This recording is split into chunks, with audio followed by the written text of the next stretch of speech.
bring a few of them as well out into here. The water's edge now and again, as it always gets shallower towards the edge of the water.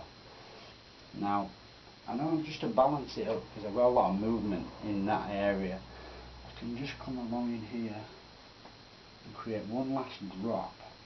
But I'm going to have to be careful because I don't want to contaminate it with the green, you see. So I'm doing it in this darker area just here.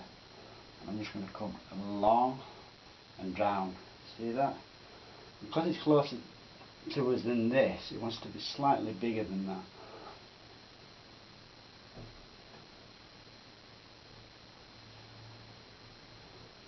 There. See, I did that too straight as well, so I can go back in like there and then tap underneath that. There. Just hit a couple of little boulders. There's that one. Another good thing you can do, you can actually pull the paint out. I'll show you this.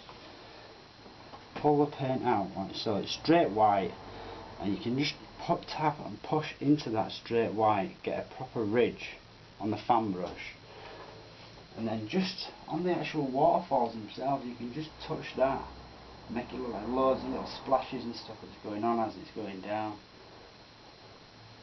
Even up in here where it's blue, just go over it and it makes it look like it's just a bit rougher, that's all. Here and there, don't overkill. There we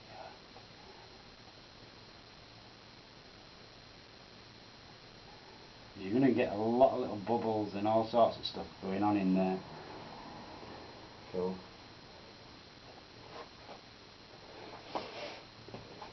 And again, from where that is, here, you're going to end up getting movement in the water coming through here.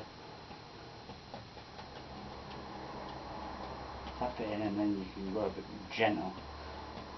So there's a load of little pebbles again that's going over. There.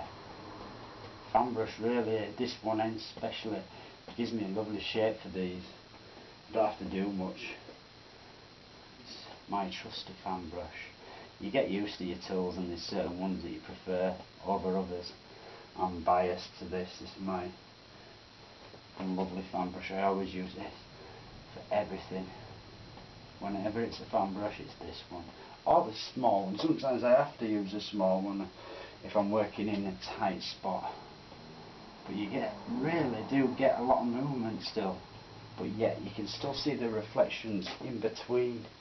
And it's just a lovely thing. Just going to mix some colours for you using the knife. I want to use a bit of blue, a bit of black, more crimson, and I'm going to use a load of this yellow green to make a brown colour basically. Maybe even a little bit of yellow ochre. Just a good dark brown is what I want to mix.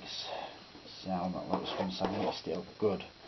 Really, when you're mixing your colours like this, you have to mix them well. I wanted like a chocolatey brown type colour. A really lovely, yummy chocolatey brown. Something like that. And then I'm going to get some black. And I'm going to mix some of it with just black. Straight black with that brown. I want it darker. Cool. So we've got this brown. And what we're going to do, we're just going to grab some of this light colour from Never Wasted. This is the white and the blue mixture that I was using before. Just grab that and then into a small part of this bright colour, I'm going to put some of that white just into that. So you see how much lighter that is than the rest. So you've got as darks and as lights. I hope that's going to be bright enough. I'll just get a bit more white actually, I think. There it is.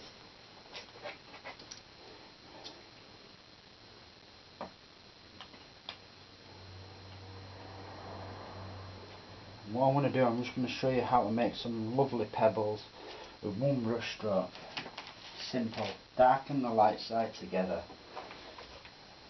So again, I'm just going to grab a bit of that white, got a bit of crimson on there somehow, get rid of that.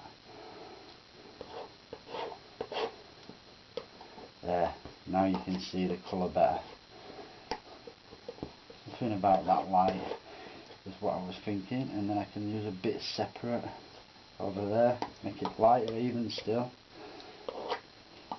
Bit of green to it.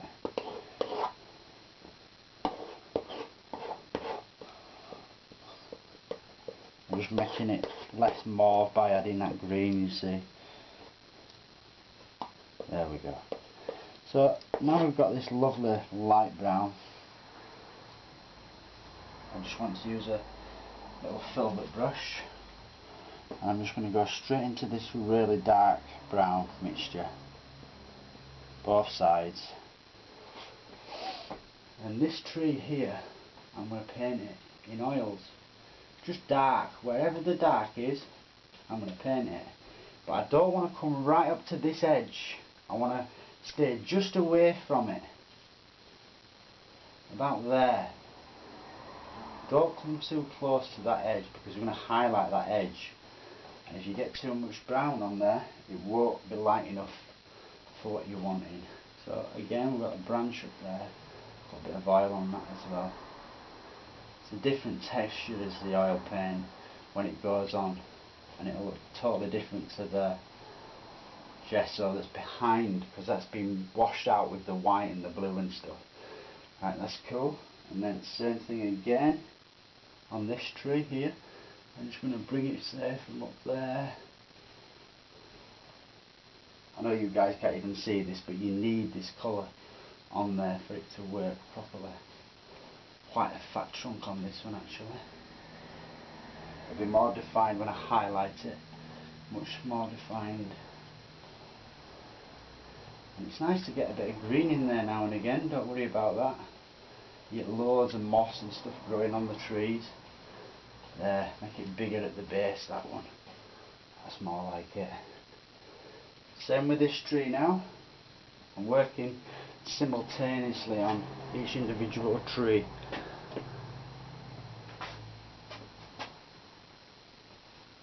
So this time I'm being careful not to go too close to this edge. Just want to put some dark colour behind it, where it's going to have a really nice dark shadow, and then the highlight will stand out so much more on the right hand side when we do that. I want to bring this just in front of this bush, just in there, just in front of it. Like I said, don't mind if you get a bit of green up in there, that's cool. You get moss on the trees all the time. I intentionally do it, but you see how that one's so much further back, them ones, now to this. Cool. This one in the shadows is just going to stay dark. I'm just going to put some dark oil paint over the top of that. That same brown.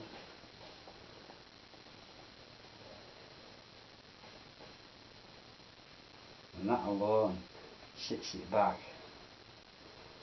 And then just up in there, you put a few little bits of dark.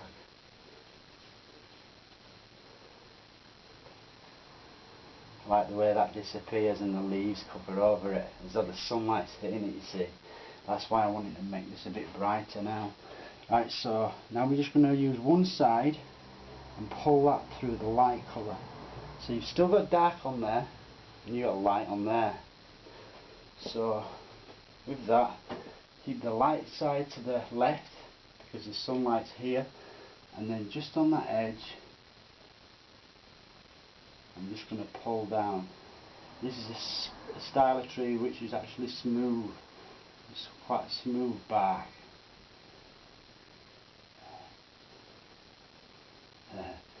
Just using the corner, I'm leaving the dark colour behind it, and then I'm just using the corner there.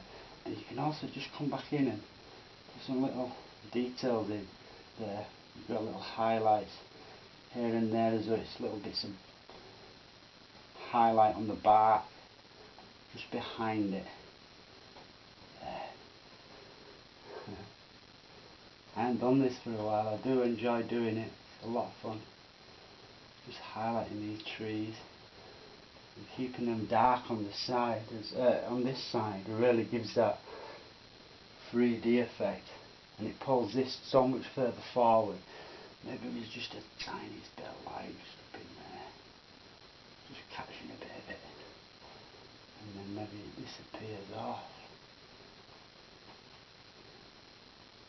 into the dark. Smart. Okay. Again, still dark on one side, light on the other. It's only getting light from about there though, and this one's quite a bit more subtle, what I'm wanting for this.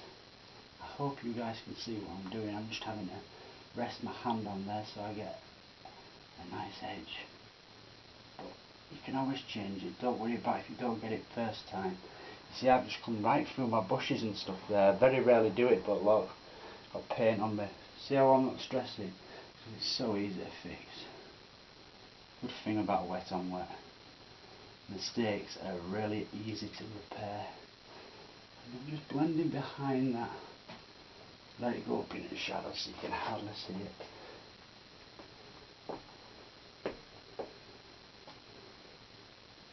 I'm going to actually zoom in a tiny bit more for you.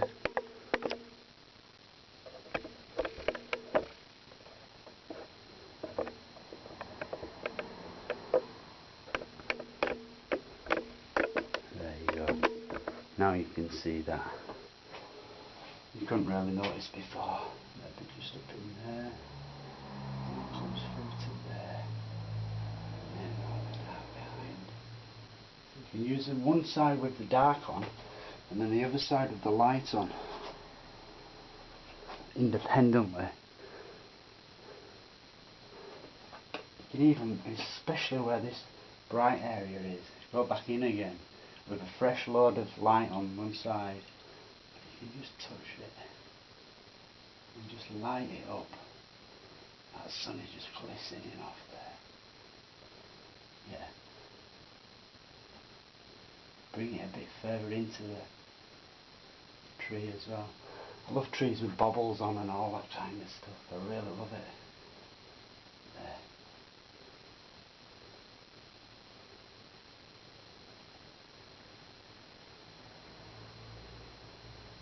Cool.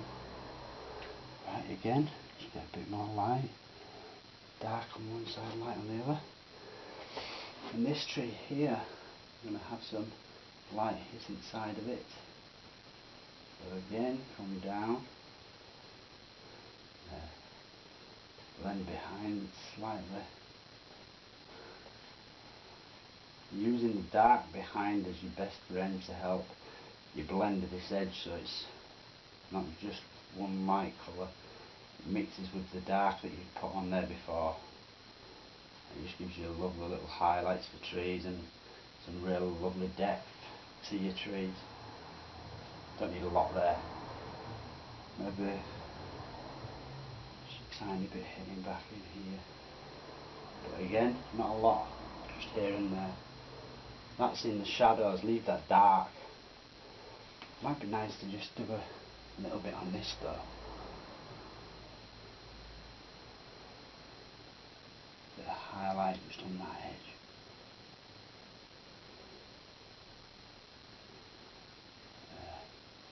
And I can put a few little bits of something going on in there.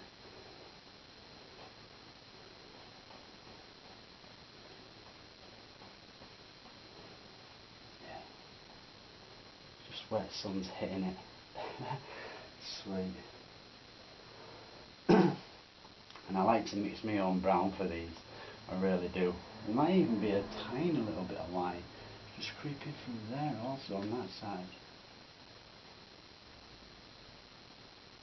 Just a little bit there. And then you can even get a fan brush, clean one, and just blend that. I have paint on it. I said a clean one and then I had paint on it. Yeah, I've got some brushes back here that are clean. Cool. There we go. Just let that blend out. Behind it. So I just grab the clean brush and You can use this dark colour in here, let your brush pick it up, and then go right behind it. And it's smooth and beautiful. Cool. Well, enjoying doing this for you all. Now, another thing that we can do quickly while we're doing this same thing,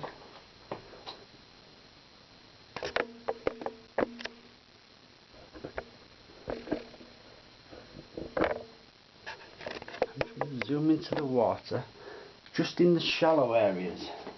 I'm going to use dark one side, the light colour on the other, light, dark, and then just up in here where it's shallow because of all the ripples on the pebbles, I'm going to put a few little pebbles in. You get quite a few just out of one load. You need that dark on one side and keep reloading it.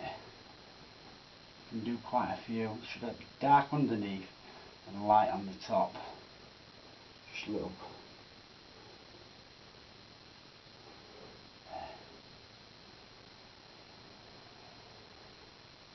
Put a few inch shadows right in there. I'll make it darker on the right hand side.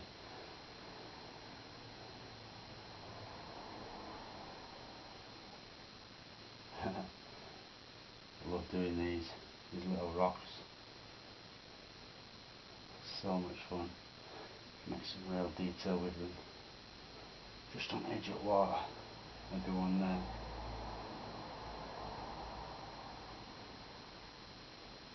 It's all about keeping that shadow though. And you can use both sides of the brush. It's cool, it really works well. Another thing that you can do as well as is you can do with a knife. So you just go in and you pop in some darks, you know, just like so, for some rocks. Keep away from these deeper areas, just up in here where it's moving. There's a lot of movement, and you might not even make these out that much, but when you look closer you'll see them. And then you can come back with a knife, get some highlight colour on the small edge of the knife, and just come back to them and just give them a little highlight. You could even get a bit more white actually with that. I'll get it so you can see it, so it stands out a bit better for you guys.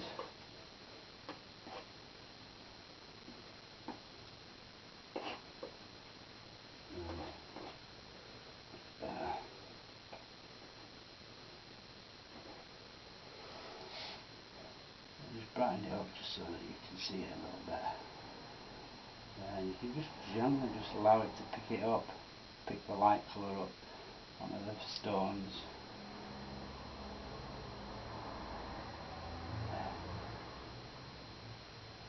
Very cute, very little. Even on this big one up here you could do it. This bigger stone just on this very top. Just highlight it. Sometimes you put a bit of paint on there and you just work it. See that? Just work it so it's got a little highlight just on the very top. That's where the sun would hit it. Cool. Maybe use quite a decent sized 1-inch brush, and I'm going to get some of that brown colour. And with that brown colour, I want you to imagine a plane just around here. I'm just going to use some of that here and there where I want there to be a bit of soil, like a soil effect. I'm just going to use that brown for that. We have it coming off somewhere like there. And you're wondering, why are you doing this? You're just losing everything. Now this will create so much more depth in this picture by having this in here. It really will work. So first just put the brown on. There's going to be a lot of grass as well growing on in here. So I'm going to have grass, but I'm going to also have some soil that's growing up to the edge of this water. And then I'm just going to use some black, bit of blue, bit of crimson, all all together, just good and dark colours. Maybe a little bit of yellow, a bit of yellow ochre even, just to give it that green hue. And then with that, I'm just going to come in here, and where I want it to be grass, I'm just going to stipple. What I'm going to do is I'm going to use the bristles at the top to get me an effect. Short grass out here so I could have a little picnic, get my food out, get some drinks out, just chill out, relax out here while this beautiful sound of this water coming down. I love to chill in nature. Like when we were up in Malham, we just chilled out big style when we got to the top. That was a challenge with that. It was great fun to do though. I want to change it for the world. To spend some good time with some good mates. Right, so I've left a bit of that brown in there. I'm just going to use a palette knife. I'm going to use some of this lighter colour that I mixed before. But you don't need tons of it. And then very gently, I'm just going to go across and let that break. Just in there. See that? You've got to let it break. So the reason why I hold the knife like so is so I can't apply too much pressure, basically. You've got to be nice and soft with this and just let it take off what it wants. That's it. And what's left is just enough. You can actually grab the stuff that's on there as well and do that. Fill in the little gaps. So I want it to be quite light, that bit, not really ultra light, but I want it to have some sort of feeling that it's like a beachy area. Just in there, just like a little beach. A few little highlights just here and there. I'm just going to mix up a couple of different twangs of this by grabbing some of that brown and making a darker pile and a lighter pile. So go over that with a darker one. Just in there I'm going to put a bit. Just using the flat of the knife, letting it break. Just like you would if you were painting snow on the top of a mountain. A little bit just in there. But it doesn't have to create some wonderful effects. If you're patient with it and you don't apply too much pressure, you get some lovely effects out of this. Just like soil, with the dark areas in between. Right now, just to finish this picture off, I've got some lovely, this is the colour I was telling you about, yellow green down a roundy colour, and that should be perfect for highlighting this foreground. I'll just have to thin it down slightly. It's perfect colour for grass. And I'm going to put a tiny bit of blue with it just to darken it slightly as well. Thinners. Just going to use a little bit of thinners with this. You can actually use the knife to mix it. I usually do. I pour a bit of thinners on the paint and then mix it with the palette knife so it's mixed really well with the oil paint. Here we go. I'll be back with you guys in a second. I'm just going to thin this down. There.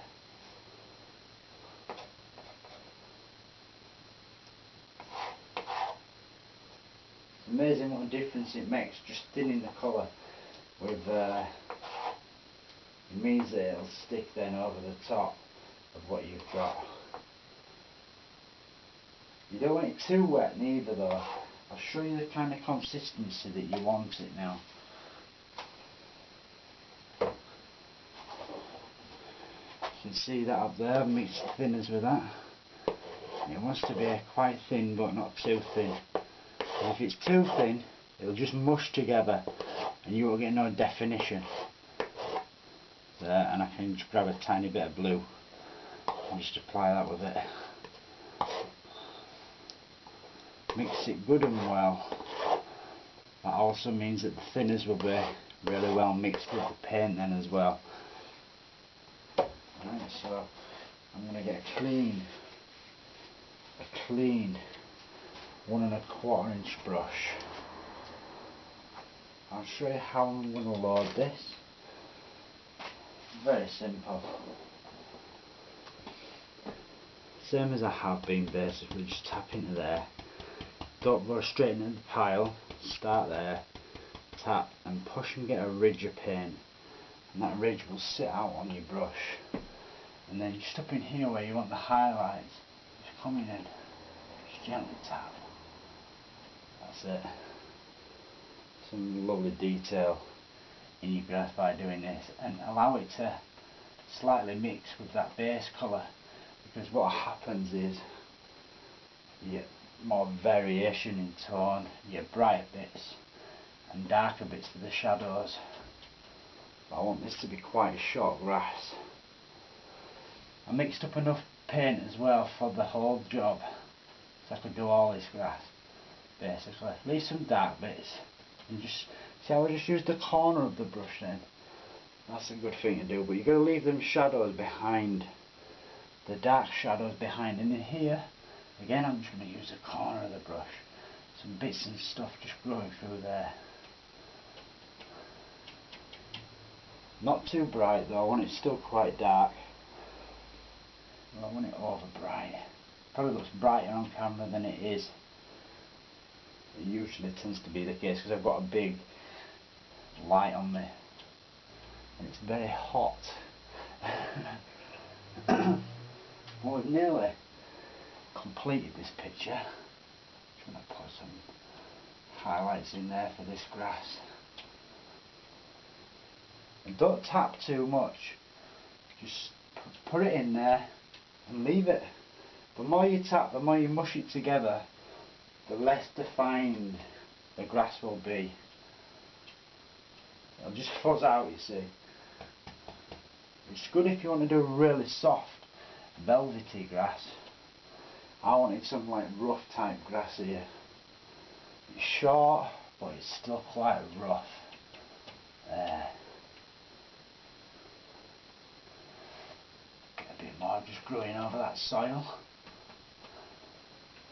And what happens is you can still see the soil underneath the grass. Torben were talking about it, and he was talking about doing it another way, letting it dry and stuff, which sounded really cool. This is an alternative to do it, alternative way to do it wet on wet. So it's a lot of fun. There, and leave that and just don't touch that part neither. Right guys, I think I'm going to call this painting done. I'll give you a couple of close-ups so that you can see exactly what it's like close up.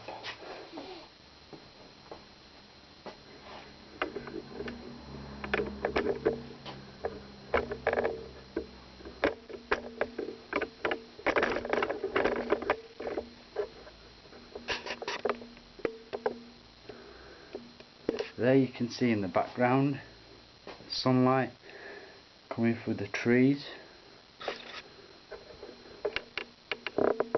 and you can see the sunlight hitting the bushes. You can see that properly now, yeah?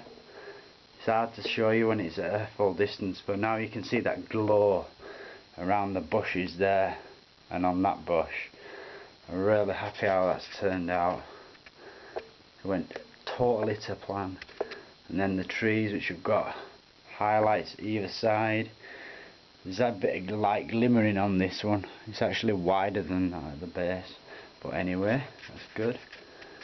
That's got a bit of light glimmering on it as well. There's nothing we can do about it. And in the water, if you look closely, all them reflections are still there. Only in the deep areas of the water though, because it's only in them deep areas where you would see reflections. And then we've got them trees there, highlighted on the right from the sunlight. Really tough with how this one's gone. been a dream to paint for you all. I hope you have really enjoyed it. Take care.